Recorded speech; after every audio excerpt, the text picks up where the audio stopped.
25 जून 1975 की वो रात जो भारतीय लोकतंत्र के लिए एक काला दिन साबित हुई। जी हाँ, आज हम बात करेंगे इमरजेंसी की। अभी हाल ही में कंगना रनौत की एक फिल्म का टीजर रिलीज हुआ है और इस टीजर रिलीज होने के बाद कांग्रेस पार्टी के द्वारा इस टीजर की आलोचना की गई है। फिल्म नवंबर के आसपास रिलीज होनी है और संभवतः कांग्रेस के द्वारा इस फिल्म का विरोध किया जाना स्वाभाविक है। कारण ये है कि वर्ष 2024 में चुनाव होने हैं और चुनाव को देखते हुए ही फिल्म जो है प्रदर्शित की जानी है। तो आज मैं आपसे चर्चा करूंगा इमरजेंसी की। विपक्षी पार्टियों के द्वारा इंदिरा गांधी के द्वारा वर्ष 1975 में जो इमरजेंसी लगाई गई है उसकी आलोचना आज तक की जाती है। तो क्या आज हम चर्चा करेंगे इस वीडियो के माध्यम से, क्या वो इमरजेंसी ऐसी थी कि उसकी आलोचना की जानी चाहिए। नमस्कार दोस्तों, मैं अनुज सोम स्वागत करता हूं आपका फिर से एक नई वीडियो में। देखिए, एक जो इमरजेंसी लगाई गई है इसकी हम आज चर्चा करेंगे। इमरजेंसी भारत में नेशनल इमरजेंसी दो प्रकार से लागू की जा सकती है। आर्टिकल 352 ये कहता है कि अगर किसी देश ने भारत पर आक्रमण कर दिया है या फिर देश में आंतरिक गड़बड़ी है तो देश में नेशनल इमरजेंसी लागू की जा सकती है। ये मैं वर्ष 1975 का कॉन्सेप्ट आपको बता रहा हूँ। बाद में जब जनता पार्टी की सरकार आई तो आंतरिक गड़बड़ी शब्द हटाकर इसको सशस्त्र विद्रोह में कन्वर्ट कर दिया था। यानी कि मूल संविधान में हमारे ये था कि अगर देश में आंतरिक गड़बड़ी होती है तो इमरजेंसी लगाई जा सकती है, लेकिन वर्तमान में कॉन्सेप्ट ये है कि अगर देश में सशस्त्र विद्रोह सरकार के खिलाफ किया जा रहा है तो देश में इमरजेंसी लगाई जा सकती है। तो इंदिरा गांधी ने आंतरिक गड़बड़ी के आधार पर इमरजेंसी लगाई थी। तो क्या वो कारण थे जिसके आधार पर इमरजेंसी लगाना उस समय उपयुक्त था या नहीं था, इस पे हम चर्चा करेंगे। तो देखिए, कहानी शुरू होती है वर्ष 1964 में जब जवाहरलाल नेहरू की मृत्यु हुई।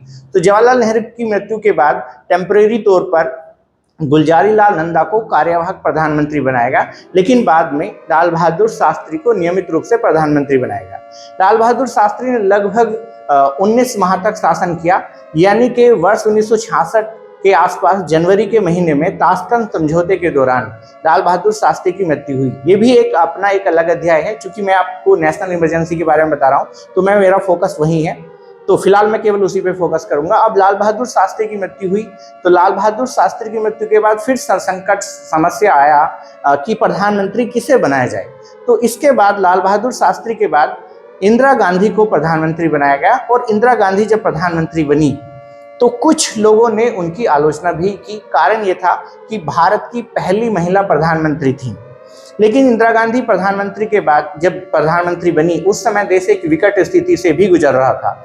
वर्ष 1964-65 में भारत में भयंकर अकाल, साथ साथ में पाकिस्तान के साथ युद्ध, देश की जो आर्थिक स्थिति थी वो काफ़ी कमज़ोर हो रही थी और ऐसी सिचुएशन में देश को आगे बढ़ाने के लिए प्रधानमंत्री के जो कर्तव्य है उसे इंदिरा गांधी को निभाना था। वर्ष 1967 के आसपास इंदिरा गांधी ने अमेरिका के दबाव में आकर भारतीय रुपए का अवमूल्यन करा और वर्ष 1980 में इंदिरा गांधी ने स्वीकार किया कि जब ये रुपए का अवमूल्यन जो किया गया है वो अमेरिका के दबाव में किया गया था, उसका उन्होंने दुख भी हुआ। अब ये रुपए का जो अवमूल्य किया गया था उसका कारण ये था कि भारत में मुद्रास्फीति बढ़ती जा रही थी, महंगाई बढ़ रही थी, हमारा जो निर्यात है वो हो नहीं पा रहा था। तो अंतर्राष्ट्रीय दबाव और अर्थशास्त्र के द्वारा सिफारिश की गई कि हम अगर अपने रुपए का मूल्य गिराते हैं तो हमारा निर्यात बढ़ सकता है, क्योंकि अगर हमारी चीज़ सस्ती बिकेंगी तो उसे लोग खरीदेंगे जल्दी।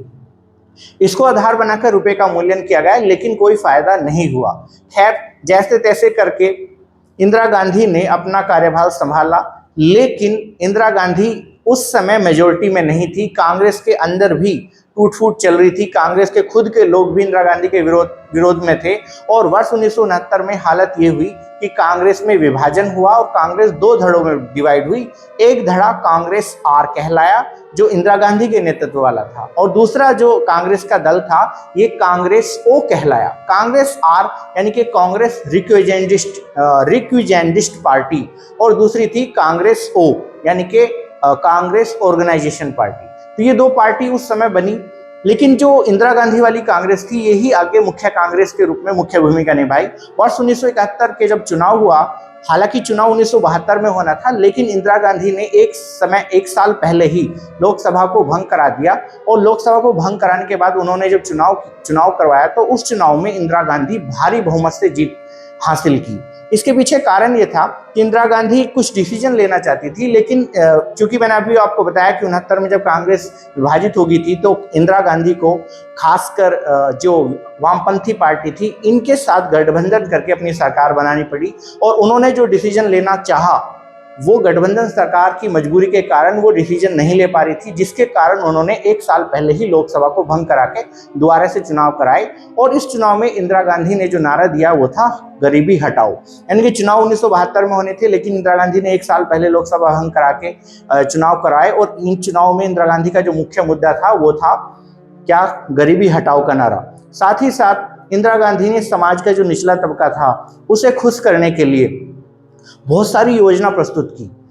इंदिरा गांधी ने जो खासकर राजा महाराजा थे उनके प्रीवी पर्स को जो है छीन लेने का भी लोगों के समक्ष मुद्दा रखा। साथ ही साथ जो जमींदार थे उनके पास जो ज्यादा संपत्ति थी उस संपत्ति को गरीब तबकों में बांटने की भी बात की, जिसके कारण इंदिरा गांधी की लोकप्रियता बढ़ी, और लोकप्रियता बढ़ने के कारण इंदिरा गांधी 1971 के चुनाव में बहुत मेजोरिटी के साथ कांग्रेस को जिता पाने में सफल हुई।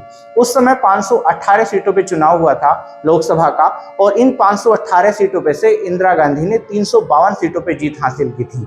ये एक बहुत बड़ा बहुमत था। लेकिन जैसे ही इंदिरा गांधी जीती उसी साल बांग्लादेश की समस्या आन पड़ी।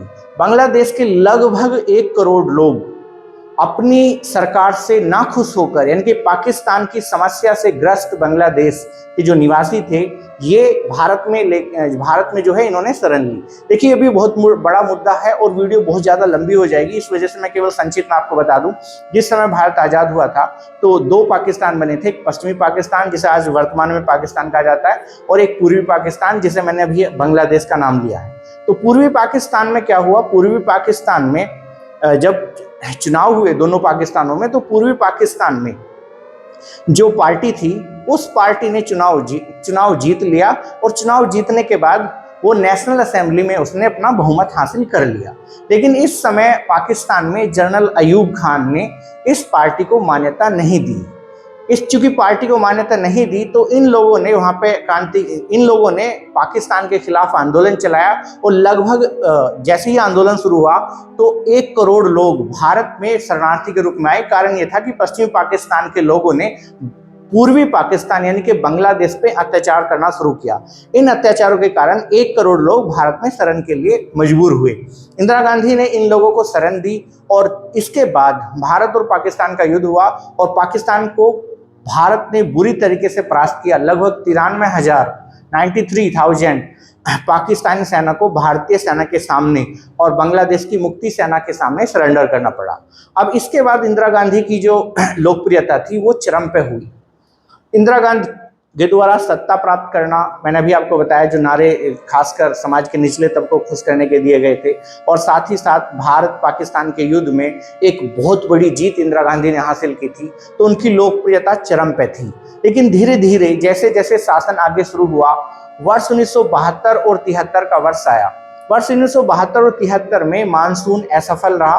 मानसून असफल रहने के कारण खाद्यान्न जो उत्पादन है इनकी समस्या भारत में आन पड़ी। इसका एक मेजर कारण यह था कि 71 में जब ये युद्ध हुआ था तो लगभग 1 करोड़ शरणार्थियों को भारत में बैठा के भोजन खिलाया था। इतनी बड़ी मात्रा में लोगों को भोजन उपलब्ध कराना एक बहुत बड़ी उपलब्धि भी थी, लेकिन इससे भारत में आगे जाकर समस्या पैदा हुई। कारण यह था युद्ध में खर्चा हुआ, साथ साथ ये 1 करोड़ लोगों को भोजन खाने की समस्या पैदा हुई। मतलब जो 1 करोड़ लोग थे उनका जो भोजन खिलाया है उसके लिए आगे खाद्यान्न संकट पैदा हुआ, क्योंकि 72-73 में मानसून अच्छा नहीं रहा तो बारिश अच्छी नहीं हो पाई, जिसके कारण भारत में एक आर्थिक मंदी का दौर शुरू हुआ, यानी कि महंगाई धीरे धीरे बढ़ती चली गई। 1971 की तुलना में 72, 73 और 74 तक वर्ष 1974 तक महंगाई 22% बढ़ चुकी थी। वर्ष 1973 में ही भारत में एक और बड़ा भूचाल आया। कारण यह था कि अंतर्राष्ट्रीय बाजार में कच्चे तेल की कीमत बढ़ चुकी थी, जिसकी वजह से भारत में तेलों की कीमत में बढ़ोतरी हुई। अब तेलों की कीमत में भी बढ़ोतरी हुई तो भारत में महंगाई बढ़ना स्वाभाविक था। जैसे ही भारत में महंगाई बढ़ी, भारत में अराजकता फैलनी शुरू हुई, और ये अराजकता फैली सबसे पहले गुजरात के प्रांत से। गुजरात में सरकार के खिलाफ विद्यार्थियों के द्वारा जबरदस्त प्रोटेस्ट किया गया, और वहां पर सरकार के खिलाफ खासकर लोकतंत्र खतरे में है और महंगाई, बेरोजगारी, साथ ही साथ भ्रष्टाचार के मुद्दे को लेकर जबरदस्त आंदोलन चला। इस आंदोलन में आखिरकार इंदिरा गांधी को झुकना पड़ा और गुजरात की सरकार को निरस्त करने के बाद वहां पे चुनाव की घोषणा की गई। ये चुनाव 25 जून 1975 को निर्धारित किए गए, यानी कि जून 1975 में चुनाव होने थे।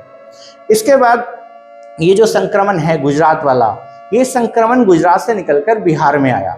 बिहार में भी विद्यार्थियों के द्वारा बिहार सरकार के खिलाफ भ्रष्टाचार और बेरोजगारी, महंगाई और इन मुद्दों को लेकर स्टूडेंटों ने सरकार के खिलाफ विरोध करना शुरू किया। साथ ही साथ उन्होंने जो विधानसभा है बिहार की, उसको भी घेरने का प्रयास किया।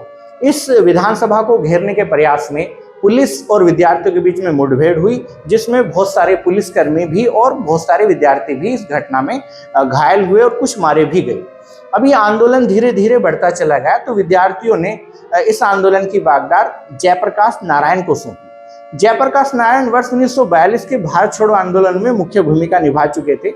1942 के भारत छोड़ो आंदोलन के दौरान 2 बार जेल से वे फरार हुए और भूमिगत होकर उन्होंने अंग्रेजों के खिलाफ अंग्रेजों के खिलाफ आंदोलन लड़ा था। तो जयप्रकाश नारायण एक बहुत प्रसिद्ध नेता थे जो जेपी के नाम से प्रसिद्ध थे, लेकिन बाद में जब भारत आजाद हुआ तो उन्होंने मुख्य राजनीति से कुछ समय के लिए इस्तीफा दे दिया था। लेकिन जैसे ही बिहार में कांग्रेस के खिलाफ ये विरोध प्रदर्शन शुरू हुए और विद्यार्थियों ने उन्हें नेतृत्व करने के लिए कहा, तो उन्होंने राजनीतिक जीवन से संन्यास तोड़कर दोबारा से राजनीति में मुख्य भूमिका निभाने का मन बनाया और स्टूडेंट की बागडोर अपने हाथ में ले ली। इसके बाद जयप्रकाश नारायण के द्वारा बिहार में आंदोलन होना शुरू हुआ। इस आंदोलन के दौरान जयप्रकाश नारायण ने जो आंदोलन करता है, साथ साथ सरकारी कर्मचारियों से ये भी कहा कि अब सविनय अवज्ञा आंदोलन शुरू होगा। सरकारी कर्मचारियों का एक कर्तव्य है कि वो सरकार का आदेश का पालन ना करें। इस तरीके से ये आंदोलन धीरे धीरे चलना शुरू हुआ। लेकिन इस बीच इंदिरा गांधी और जयप्रकाश नारायण में कुछ वार्तालाप भी हुई, कुछ पत्राचार भी हुआ और पत्राचार के दौरान दोनों में ये ठनी कि जो वर्ष 1976 में जो चुनाव होने हैं, उस चुनाव तक जयप्रकाश नारायण अपने आंदोलन को होल्ड पर रखेंगे। इंदिरा गांधी ने चुनौती दी कि आप जो है चुनाव में आप मेरा सामना करो।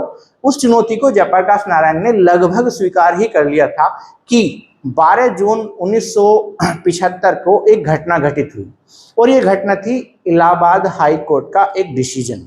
इलाहाबाद हाई कोर्ट में सिन्हा, जिनका नाम था जगमोहन लाल सिन्हा, एक जज थे, उन्होंने इंदिरा गांधी के खिलाफ एक याचिका जो उस समय जगत नारायण के द्वारा दायर की गई थी, वह ये था कि वर्ष 1971 में जब इंदिरा गांधी ने रायबरेली सीट से चुनाव लड़ा था, तो उस चुनाव के दौरान जगत नारायण उनके मुख्य विपक्षी थे। तो जगत नारायण ने इंदिरा गांधी के खिलाफ चुनाव में धांधली से संबंधित याचिका दायर की थी। इसी याचिका का जो फैसला है ये वर्ष 1975 में 12 जून को दिया गया इलाहाबाद हाई कोर्ट के द्वारा। और इस निर्णय के द्वारा इस निर्णय में ये डिसीजन दिया गया कि इंदिरा गांधी ने जो चुनाव जीता है वो भ्रष्ट तरीके से जीता है और आने वाले 6 साल तक इंदिरा गांधी किसी भी प्रकार की चुनाव या प्रक्रिया या फिर कोई भी चुनाव वो नहीं लड़ सकती। यानी कि ये फैसला सीधा सीधा ये था कि इंदिरा गांधी को प्रधानमंत्री के पद से इस्तीफा देना पड़ता। लेकिन साथ ही साथ ये जो चुनाव ये जो डिसीजन आया है, ये जो हाई कोर्ट का डिसीजन था, ये बहुत मामूली शर्तों के आधार पर था। 14 जो उनके खिलाफ याचिका दायर थी, उनमें से 14 में से 12 याचिका निरस्त कर दी गई थी। केवल 2 याचिकाओं में इंदिरा गांधी को दोषी माना गया और ये 2 याचिका भी काफी आसान थी। और इनमें याचिका में क्या था ये भी मैं आपसे बता दूं। इन याचिका में एक याचिका ये थी कि इंदिरा गांधी ने जब चुनाव प्रचार किया तो जो स्टेज है वो अपेक्षाकृत थोड़ी ऊंची लगाई।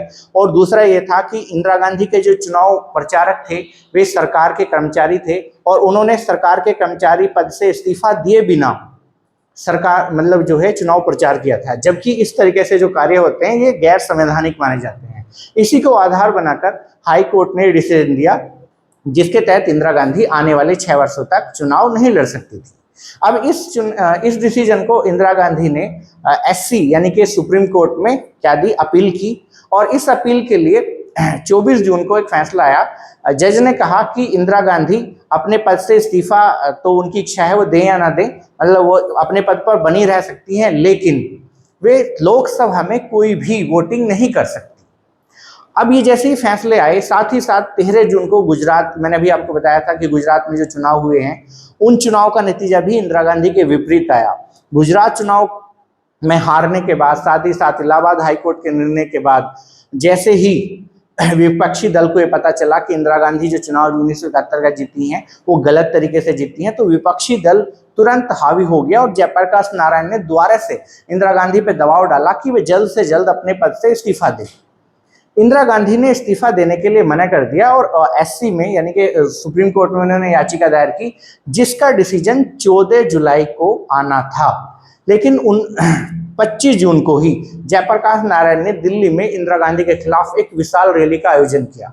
इस रैली में लगभग 10 लाख लोग एकत्रित हुए और इस रैली में निर्धारित किया गया कि अगर इंदिरा गांधी अपने पद से इस्तीफा नहीं देती तो 29 जून को इंदिरा गांधी के खिलाफ सविनय अवज्ञा आंदोलन चलाया जाएगा। यह आंदोलन जिस प्रकार महात्मा गांधी के द्वारा चलाया गया आंदोलन थे, लगभग कुछ वैसा ही था। इस आंदोलन में जयप्रकाश नारायण ने कहा कि सरकार के जो कर्मचारी हैं वे सरकारी हुक्म का अनादर करेंगे, यानी कि सरकार जो डिसीजन देगी या सरकार जो ऑर्डर देगी उस ऑर्डर को सरकारी कर्मचारी नहीं मानेंगे, ऐसा जयप्रकाश नारायण के द्वारा कहा गया।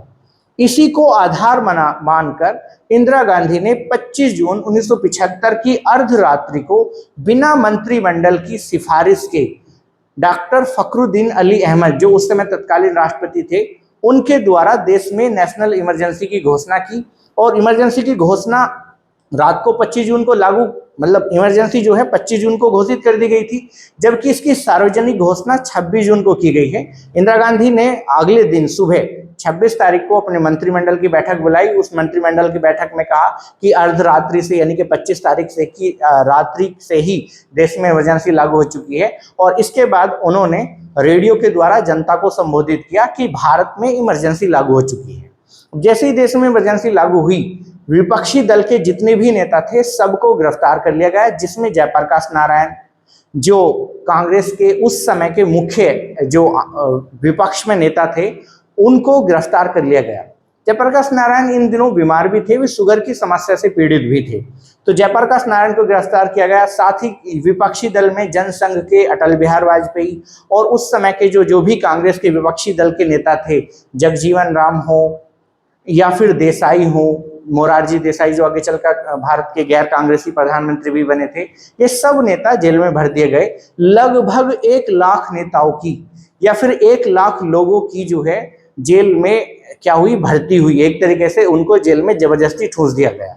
और इनके मतलब जो जेल में जो इनके कहने का मतलब है, जो जेल भेजे गए नेता हैं उनको कोई भी सुविधा उपलब्ध नहीं कराई गई। उन्हें एक सामान्य कैदी की तरह ही जेल में जीवन व्यतीत करना पड़ा। अब हुआ क्या, इमरजेंसी लगने के बाद इंदिरा गांधी के द्वारा जो अखबार छपते थे उनको छापने के लिए, मतलब उसमें ऐसा हुआ कि इंदिरा गांधी ने प्री सेंसरशिप लागू की। अब ये प्री सेंसरशिप क्या थी, अगर कोई अखबार सरकार के खिलाफ कोई खबर छापेगा तो उसको सबसे पहले एक प्रति, जो एक मंडल बनाया गया था, मतलब इन्होंने एक काउंसिल बनाई, एक संगठन सा बना दिया था कि अगर कोई भी अखबार छपेगा तो पहले आप उस संगठन के पास ये न्यूज भेजोगे और वो संगठन अगर इसको क्लियरफाई करता है कि खबर छपने लायक है तो ही खबर अखबार में छपेगी, अन्यथा खबर अखबार में नहीं छपेगी। तो ये प्री सेंसरशिप थी। ऐसी ही प्री सेंसरशिप अंग्रेजों के शासनकाल में भारतीयों पर काफी बार अंग्रेजों के द्वारा लगाई गई थी। तो कहने का मतलब यह है, एक तरीके से ये लोकतंत्र की हत्या थी। अब इसके खिलाफ जो भी, मतलब इसमें हुआ ये कि जैसे ही अखबार ने इंदिरा गांधी के खिलाफ, जिस भी अखबार ने इंदिरा गांधी के खिलाफ कोई खबर छापने का मन बनाया, उस अखबार को या तो बंद कर दिया गया या फिर उसके लाइसेंस जब्त कर दिए गए। जितने भी विपक्षी दल के नेता थे उन्होंने अगर किसी भी माध्यम से इंदिरा गांधी के खिलाफ कुछ भी बोला, या तो वे तड़ीपार लगा दिए गए या वे जेल भेज दिए गए। तड़ीपार का मतलब आप समझते हो। अखबारों पर इंदिरा गांधी के भाषणों के अलावा कोई भी खबर छापने की अनुमति नहीं थी।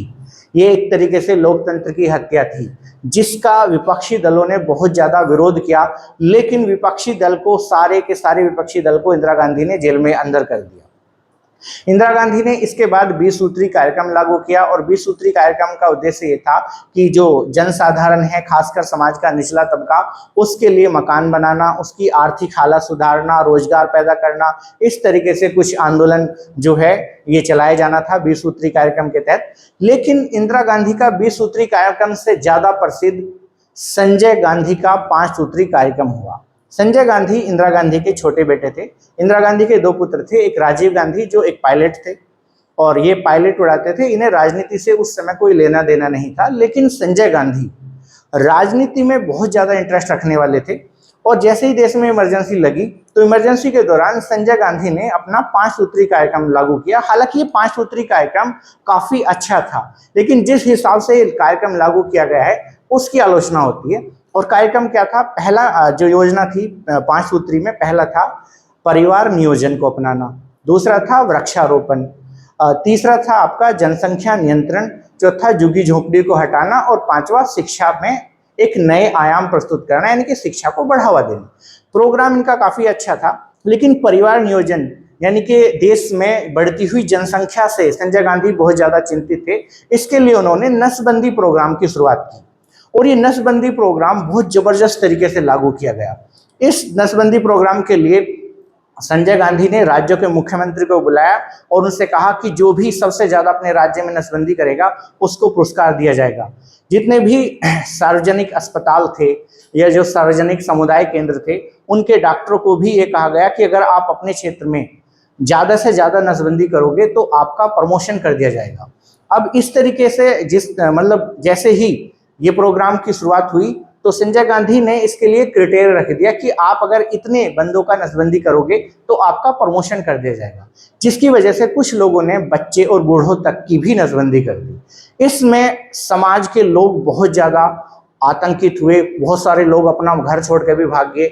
दिल्ली में एक मुस्लिम बहुल्य इलाके में जैसे ही नसबंदी का प्रोग्राम शुरू हुआ तो उस प्रोग्राम के दौरान बहुत भीषण क्या हुआ, दंगा हुआ और उस दंगे में पुलिस और जो इलाका है उसमें मुठभेड़ हुई।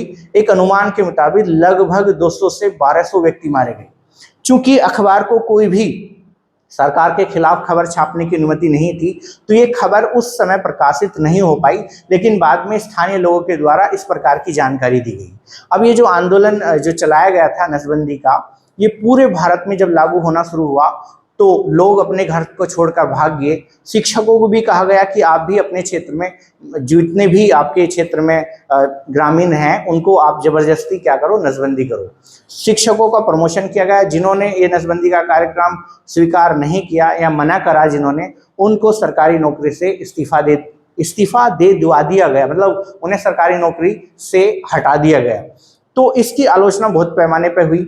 इसके अलावा संजय गांधी ने झुग्गी झोपड़ी आंदोलन भी शुरू किया था। संजय गांधी के द्वारा एक योजना ये थी कि झुग्गी झोपड़ियां जो हैं ये शहर में गंदी बस्तियां होती हैं, इनके माध्यम से देश में क्या होती है, बीमारी फैलती है, शहरों में बीमारी फैलती है। उनका इरादा ये था कि यमुना के पार इन जो झुग्गी झोपड़ी वाले हैं इनके लिए एक अलग शहर बसाया जाए और एक सुंदर दिल्ली व्यवस्थित की जाए। ऐसा ही प्रोग्राम फ्रांस में भी हुआ था। फ्रांस में भी इसी प्रकार की पहले बस्तियां थी, लेकिन बाद में एक व्यवस्थित शहर फ्रांस को बनाया गया। तो फ्रांस वगैरह की तर्ज पे संजय गांधी के द्वारा भी इसी प्रकार की योजना बनाई गई। उसके लिए झुग्गी झोंपड़ियों पे बुलडोजर चलाए गए, जिसका स्थानीय लोगों ने विरोध किया और विरोध के कारण बहुत सारे लोग जो हैं जिन्होंने विरोध किया या तो वे मार दिए गए या वे वहां से हटा दिए गए। तो ये जो है इमरजेंसी में एक तरीके से जो हमारे मौलिक अधिकार हैं वो पूर्ण रूप से जो है खंडित कर दिए गए थे। बाद में जब इंदिरा गांधी को ये संजय गांधी की योजना 5 सूत्री का पता चला तो उन्हें इस चीज का दुख हुआ। हालांकि इंदिरा गांधी खुद भी इसके लिए जिम्मेदार थी, तो इंदिरा गांधी के द्वारा जो समाचार पत्र हैं या विपक्षी दलों के द्वारा जो उनकी आलोचना की जा रही थी वो सब या तो तड़ीपार कर दिए गए थे या फिर जेल भेज दिए गए थे। ये जबरदस्त आंदोलन उस समय चला। लगभग ये इमरजेंसी 2 साल तक लागू रही और इसके बाद जनवरी में इंदिरा गांधी ने 1977 में चुनाव कराने की घोषणा की और जैसे ही चुनाव हुए 77 में तो जनता पार्टी की सरकार बनी। इस जनता पार्टी की सरकार में बहुत सारी विपक्षी पार्टी कांग्रेस की थी। देखिए वीडियो बहुत लंबी हो जाएगी, इस वजह से मैं आपको संक्षिप्त करके ये जानकारी बता रहा हूँ। साथ ही साथ इस वीडियो में मैंने जो जानकारी एकत्रित की है उसके लिए मैंने ये विपिन चंद्रा की किताब आज़ादी के बाद का भारत और साथ ही साथ इंडिया, ये है भारत नेहरू के बाद, इंडिया आफ्टर नेहरू, ये रामचंद्र गुहा की किताब है, इनका इस्तेमाल किया गया है। कहानी तो बहुत बड़ी है, उसको कुछ शब्दों में व्यक्त करना पॉसिबल नहीं है, तो आज की जो मेरी वीडियो है वो यहीं पर समाप्त होती है।